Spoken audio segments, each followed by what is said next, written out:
गुजरात विधानसभेच्या निवडणुकीमध्ये माननीय मोदीजींच्या नेतृत्वात भारतीय जनता पक्षाला एक अभूतपूर्व असा विजय मिळालेला आहे। सर्व प्रकारचे रेकॉर्ड हे भारतीय जनता पक्षाने तोडले आहेत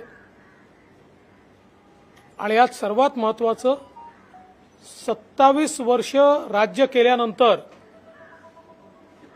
इतक्या रेकॉर्ड सीट्स जेव्हा जनता देते याचा अर्थ गुजरातच्या जनतेला हा विश्वास आहे की गुजरातमध्ये जे परिवर्तन झालं ते मोदीजींनी भारतीय जनता पक्षाने केलं आणि पुढेही भारतीय जनता पक्षच गुजरातच्या हिताचे निर्णय करू शकते। मोदीजींच्या नेतृत्वातच देश पुढे जाऊ शकतो हा विश्वास गुजरातच्या जनतेने या निवडणुकीच्या माध्यमातून या ठिकाणी दाखवलेला आहे। 52% वोट्स हे भारतीय जनता पक्षाला मिळाले आहेत आणि आतापर्यंत जी काही ट्रेंड्स आहेत आणि ज्या सीट्स आल्या आहेत कमी अधिक प्रमाणात 157 जागी भाजपा जिंकलाय किंवा पुढे आहे अशी परिस्थिती आहे। काँग्रेस आजपर्यंतच्या इतिहासातल्या सर्वात लोएस्ट स्कोरवर तिथे गेलेला आहे 16 जागा आणि ज्यांनी मुख्यमंत्री पदाचा उमेदवार घोषित केला होता आणि आम्ही निवडून येणार असं लेखी दिलं होतं अशा आप नावाच्या पार्टीचे त्या ठिकाणी पुरते 12 वाजले आहेत आणि जनतेने त्यांना पूर्णपणे नाकारलेला आहे। त्यामुळे आप पार्टी ही दिल्लीपुरतं मर्यादित पार्टी आहे एकदा पुन्हा गुजरातनी या ठिकाणी दाखवून दिलेला आहे। मी गुजरातच्या जनतेचे मनापासून आभार मानतो, अभिनंदन करतो। खरं म्हणजे मी देखील त्या ठिकाणी प्रचाराला गेलो होतो आणि त्यावेळीच जनतेचा मूड अतिशय स्पष्ट दिसत होता। गुजरात मोदीमय होतं, भाजपमय होतं। जनतेने मूड बनवलेला होता आणि ज्या ज्या ठिकाणी मी सभांना गेलो तिथे मोदीजींचं नाव घेतल्यानंतर जो उत्स्फूर्त प्रतिसाद मिळायचा त्यातूनच लक्षात यायचं की लोकांची मानसिकता काय आहे। निवडून आलेल्या सगळ्या आमदारांना मी मनापासून शुभेच्छा देतो। गुजरातचे मुख्यमंत्री भूपेंद्र भाई, तिथले आमचे प्रदेश अध्यक्ष अशा सगळ्यांना मनापासून मी शुभेच्छा देतो।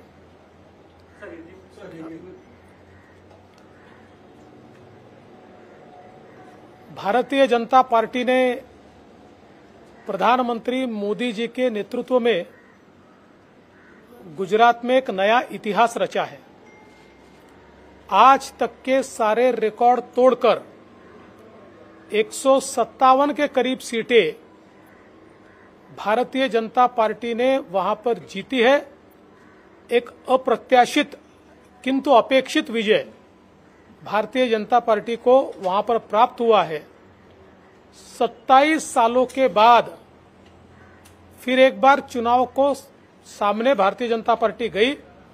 27 साल राज करने के बाद अमूमन एक एंटी इनकम्बेंसी होगी ऐसा विरोधी पक्ष मानते थे, किंतु ये प्रो इनकम्बेंसी ऐसा मैंने कहा था जो आज रिजल्ट में दिखाई पड़ता है और लोगों ने पूरा विश्वास मोदी जी के ऊपर और भारतीय जनता पार्टी के ऊपर रखा। कांग्रेस का सफाया हुआ है।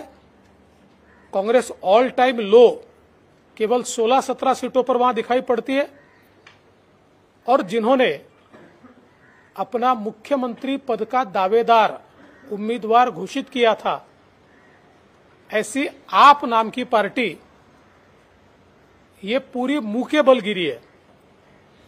उनके नेता अरविंद केजरीवाल जी ने एक टीवी शो में लिखकर दिया था कि हमारी सरकार भी आएगी और हमारी कितनी सीटें आएगी, अब कितनी लिखी थी वो तो उनको मालूम है और टीवी वालों को मालूम है, किंतु आज के रिजल्ट ने ये बता दिया कि वे दिल्ली के नेता है, दिल्ली के बाहर वो नेता नहीं है, उनकी पार्टी नहीं है। मैं मोदी जी के साथ साथ हमारे राष्ट्रीय अध्यक्ष जी का भी बहुत बहुत अभिनंदन करता हूं, जिनके नेतृत्व में भारतीय जनता पार्टी आगे बढ़ रही है। केंद्रीय गृह मंत्री अमित भाई शाह, जिन्होंने अपना बहुत समय गुजरात को दिया, उनका भी आभार व्यक्त करता हूं। गुजरात के हमारे मुख्यमंत्री भूपेंद्र भाई, हमारे प्रदेश अध्यक्ष पाटिल जी, इन सभी को मैं बधाई देता हूं और साथ साथ गुजरात की जनता का भी आभार व्यक्त करता हूं। सर, उद्धव ठाकरे यांनी अभिनंदन केले, पण त्याच वेळेला ते असं म्हणतात की महाराष्ट्रातून नेलेले उद्योग फळले, अशी टीका पण केली त्यांनी। मी मागे देखील सांगितलं की उद्धवजींजवळ एक अस्त्र आहे, ते ब्रह्मास्त्रापेक्षा देखील जास्त प्रभावी आहे आणि ते म्हणजे टोमणे अस्त्र। त्यामुळे टोमणे मारल्याशिवाय त्यांचं कुठलं वाक्य पूर्ण होऊ शकत नाही। मला एकाच गोष्टीचा आनंद आहे की उद्योगाचं महत्त्व उद्धवजीला कळायला लागलं, कारण महाराष्ट्रातले उद्योग घालवणारेच ते आहेत। रिफायनरी सारखा महाराष्ट्रातला प्रोजेक्ट, जो देशातला सगळ्यात मोठा इन्व्हेस्टमेंटचा, सगळ्यात मोठा रोजगाराचा प्रोजेक्ट होता, तो माननीय उद्धवजींनी बाहेर घालवला। त्यामुळे मला असं वाटतं की खरं म्हणजे कधीतरी अशा प्रकारचा विजय मिळाल्यानंतर आपल्या विरोधी विचारांच्या लोकांचे तोंड भरून कौतुक करायचं असतं, पण अजून त्या मानसिकतेपर्यंत ते पोहोचलेले दिसत नाही। अजूनही जे काही महाराष्ट्रात घडलं त्याचा परिणाम त्याच्या मनावर मला दिसतोय। गुजरातमध्ये जितकं यश मिळालं तर हिमाचल प्रदेशमध्ये नेमकं काय झालं? हे खरं आहे की हिमाचल प्रदेशमध्ये अपेक्षित यश हे भारतीय जनता पक्षाला मिळालेलं नाही। हिमाचलमध्ये एक प्रथा राहिली आहे की दर 5 वर्षांनी त्या ठिकाणी सरकार बदलतं। यावर्षी आम्हाला अशी अपेक्षा होती की हा ट्रेंड आम्ही रोखू शकू। हिमाचलमध्ये मिळालेली मतं चांगली आहेत, जवळजवळ 42% भारतीय जनता पक्षाला आहे आणि आमच्यापेक्षा 1% मत जास्त काँग्रेसला आहे, पण त्या 1%मुळे त्यांना त्या ठिकाणी मेजॉरिटी मिळाली आहे। त्यामुळे कुठेतरी मला असं वाटतं की या 5 वर्षाच्या कार्यकाळानंतर तो जो ट्रेंड आहे तो ट्रेंड बीट करता करता आम्ही राहिलो। 1% मतं जास्ती मिळाली असती तर तो ट्रेंड बीट झाला असता, पण तरी देखील सीट्स काही कमी मिळालेल्या नाहीत, चांगल्याच मिळालेल्या आहेत, वोट्सही चांगले मिळालेले आहेत। भारतीय जनता पार्टी त्या ठिकाणी अजून मेहनत करेल। भाजपचे काही बंडखोर उमेदवार गुजरातमध्ये, खास करून होशियार सिंग यांना तुम्ही मुंबईत भेटला होता। आता जर आकडे बघितले तर 5,000पेक्षा जास्त मतांनी ते आघाडीवर आहेत। गुजरातमध्ये देखील बिहार किंवा गोव्यासारखी काही विशेष जबाबदारी आपल्यावर दिली आहे, काही अपक्ष किंवा या सगळ्यांना बांधण्याची? माझ्यावर या क्षणी कुठलीही जबाबदारी नाही। मी होशियार सिंगजी यांना याकरता भेटलो की ते इथे होते, ते आजारी होते, लीलावतीमध्ये त्यांच्यावर उपचार चालले होते आणि ते उपचार संपवून ते घरी गेले होते। त्यामुळे मला आमचे राष्ट्रीय अध्यक्ष आणि आमचे तिथले मुख्यमंत्री यांनी सांगितलं की हे जरी बंडखोर म्हणून उभे राहिले असले तरी आपल्याशी संबंधित आहेत, आपल्या घरचे आहेत, त्यामुळे तुम्ही जाऊन त्यांची ख्याली खुशाली बघा, म्हणून मी त्यांना भेटायला गेलो होतो।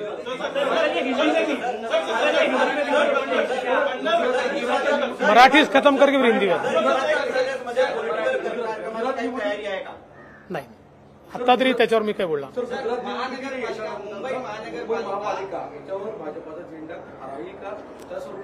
मुंबई महानगरपालिकेवर भारतीय जनता पार्टी, बाळासाहेबांची शिवसेना, आरपीआय आणि आमचे मित्रपक्ष असा ही जी आमची महायुती आहे, या आमच्या महायुतीचा झेंडा निश्चितपणे लागेल हा मला विश्वास आहे।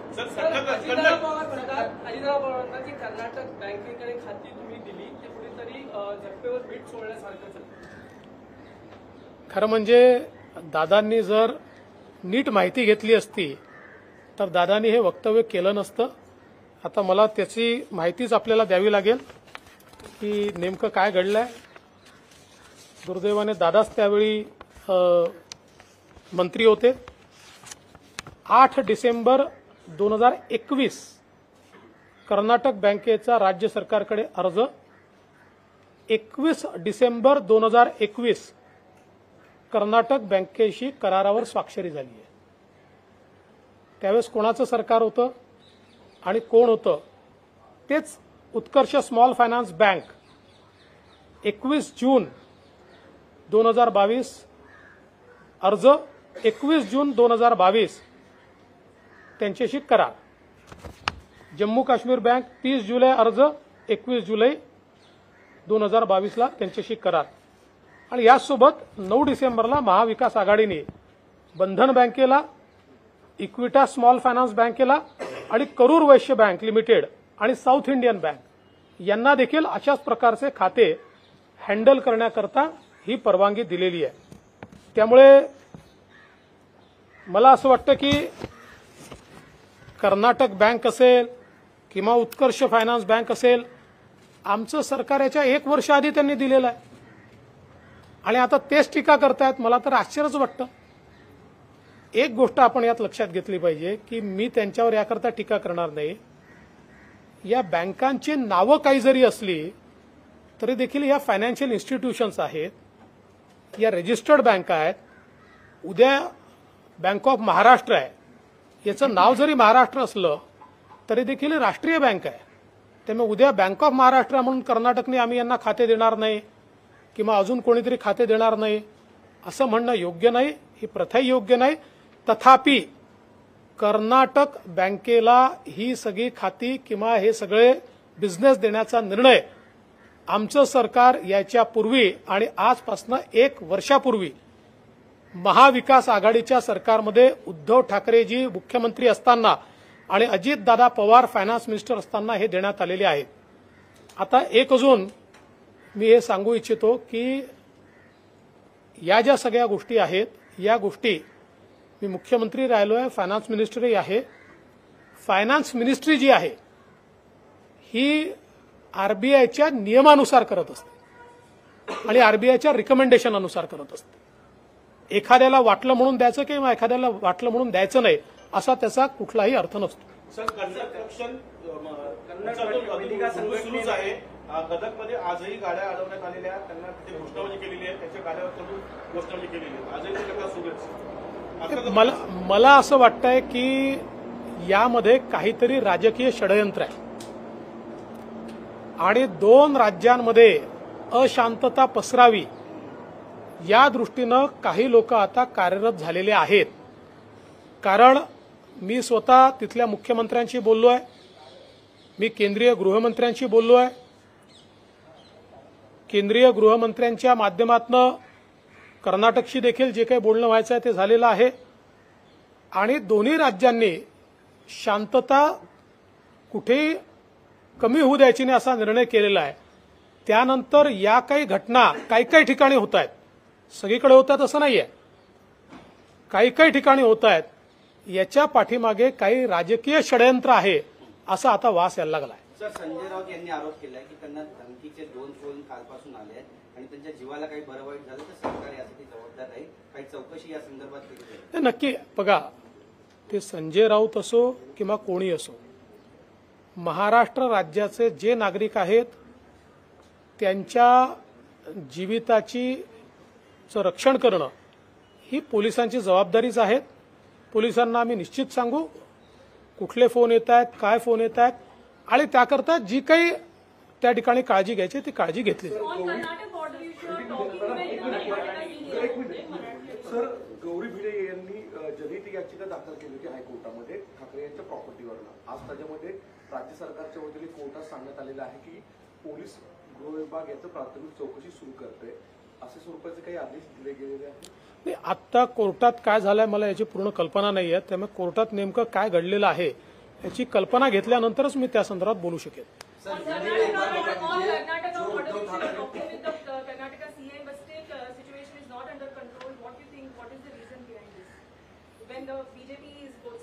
मुझे ऐसा लगता है कि अब एक प्रकार का राजनीतिक षड्यंत्र चल रहा है.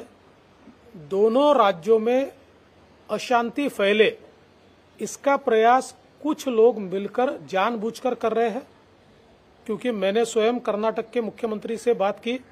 कर्नाटक के मुख्यमंत्री जी ने आश्वस्त किया कि ऐसी कार्रवाई नहीं होने देंगे, अगर कोई करेगा तो उसके ऊपर वो कार्रवाई करेंगे। हमारे यहाँ भी कुछ लोगों ने ऐसा काम किया तो हमने उनको रोकने का प्रयास किया, उनको हमने यहाँ पर रोका है। ऐसी महाराष्ट्र में भी घटनाएं हमने नहीं होने दी है। मैंने गृह मंत्री जी से भी बात की है, संभवतः गृह मंत्री जी की वहां पर भी बात हुई होगी। और इसके बावजूद कुछ जगहों पर जानबूझकर ऐसी घटनाएं करके एक नैरेटिव तैयार करने का काम जो हो रहा है, हम इसकी ओर ध्यान दे रहे हैं।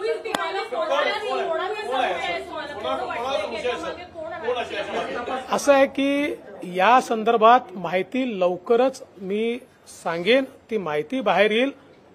काही ठिकाणची माहिती आता माझ्यापर्यंत पोहोचली आहे, पूर्ण माहिती जोपर्यंत माझ्याकडे येत नाही मी बोलणार नाही। सर, उद्धव जी ने जो पत्र लिखा है, बधाई दी है गुजरात चुनाव को लेकर, उसमें तंज भी कसा है कहीं न कहीं, इस पर क्या कहना? देखिए, व्यक्ति जब आहत होता है, व्यक्ति जब निराश होता है, तब उसमें अपने विरोधियों को जब यश मिलता है तो उसको स्वीकारने की हिम्मत नहीं होती। कभी कभी जब इतना बड़ा यश विरोधियों को भी मिलता है तो खुले मन से उसको स्वीकारना चाहिए, लेकिन वो उसको स्वीकार नहीं पा रहे। लेकिन मुझे बहुत खुशी है कि पहली बार उद्धव जी उद्योगों के बारे में बोल रहे हैं और उद्योग बचने चाहिए ऐसा बोल रहे हैं, क्योंकि महाराष्ट्र से बड़े बड़े उद्योग तो बाहर भेजने वाले ही वो है। रिफाइनरी जैसा उद्योग जो देश का सबसे बड़ी आज तक के इतिहास की इन्वेस्टमेंट, सबसे बड़ी रोजगार निर्माण करने वाली इन्वेस्टमेंट को रोकने का काम उन्होंने किया है। तो चलो इसमें से कम वो सीख ले रहे। सर, हिमाचल में जिस तरह से बीजेपी का फेलियर रहा, इस बार भी वो नैरेटिव नहीं सेट हो पाया, क्योंकि 5 साल बीजेपी की सरकार रही। एक उम्मीद आप लोग लगाकर बैठे थे, कैंपेन किया था, यहाँ से भी बीजेपी के नेता गए थे, उम्मीद के मुताबिक रिजल्ट नहीं रहा। देखिए, ऐसा है कि एक ट्रेंड हमेशा हिमाचल प्रदेश में रहा है कि वहां सरकार रिपीट नहीं होती, हर बार नई सरकार चुनकर आती है। हम लोगों को जरूर लगता था कि लोग उस ट्रेंड को इस बार समाप्त करेंगे और भारतीय जनता पार्टी को वापस चुनकर देंगे। कुछ उस प्रकार का मतदान भी लोगों ने किया है, क्योंकि मात्र 1% वोट से हमारी सरकार गई है, हमारी सीटें कम आई है। अगर 1% वोट इधर होता तो ये नंबर उल्टा हो जाता। लेकिन फिर भी जो भी जनादेश है उसको स्वीकार करना चाहिए, उसको स्वीकार कर हमारी पार्टी आगे बढ़ेगी। एनसीपी का गुजरात के जो परिणाम है वो मुंबई और महाराष्ट्र पे कितने इफेक्ट दे रहे हैं, और दूसरी तरफ जो है कर्नाटक बॉर्डर पर इस तरह का इश्यू क्रिएट हो रहा है। देखिए, जब कोई बिना पढ़े बिना विचार किए बयान दे देता है तो बयान कभी कभी वो न चाहते हुए भी मूर्खतापूर्ण हो जाता है। कर्नाटक बैंक को जो बिजनेस दिया गया वो दिसंबर 2021 में दिया गया। उस समय उद्धव ठाकरे जी की सरकार थी, एनसीपी के अजीत पवार जी ये उस समय फाइनेंस मिनिस्टर थे, उस समय ये दिया गया है। तो आज उसके बारे में बोलना, ये मुझे ऐसा लगता है कि थोड़ा उनका अभ्यास कम पड़ा है। लेकिन मैं उसके बावजूद ये कहना चाहता हूं कि किसी बैंक को कोई नाम है, इसके आधार पर हम डिस्क्रिमिनेट नहीं कर सकते। कल हमारी बैंक ऑफ महाराष्ट्र है, वो कोई महाराष्ट्र सरकार की बैंक तो नहीं है, लेकिन नाम महाराष्ट्र का है, इसलिए उसको कोई डिस्क्रिमिनेट करे ये भी गलत है। इसमें आरबीआई जिन बैंकों को परमिशन देता है और जिनके साथ स्टेट बिजनेस करे कहता है, ऐसे किसी भी बैंक के साथ कोई भी स्टेट अगर बिजनेस करे तो वो गलत नहीं होता है। लेकिन फिर भी बिना सोचे समझे नैरेटिव तैयार करने के चक्कर में ये जो बयानबाजी हो रही है गलत है। सर, मुंबई